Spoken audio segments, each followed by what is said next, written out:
मोहतरम शाहिद फिदा हाशमी साहब।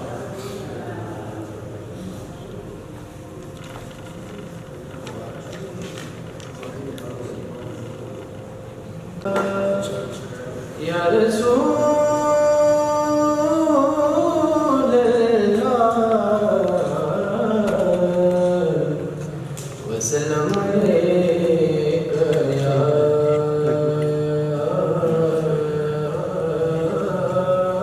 नबी।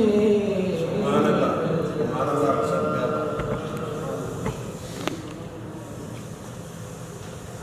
मैंने साजिद हुसैन साजिद साहब एक में एक मुबारकबाद पेश करूँगा आज उनके सालगिरह के हवाले से जो तकरीर है और इनकी किताब के हवाले से भी। दूसरा इनका जो मैंने कलाम तैयार किया तो मुझे पता चला है कि वो जो है वो मुझसे पहले नात पढ़ चुके हैं। तो मैं आता इमाम मोहम्मद रज़ा खान बरेलवी रहमतुल्लाह अलैह की नात के चंद अशआर पेश करूँगा।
उस गली का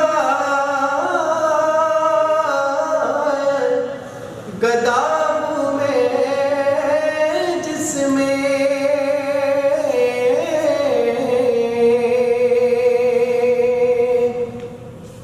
उस गली का गदा हूँ मैं जिसमें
हसा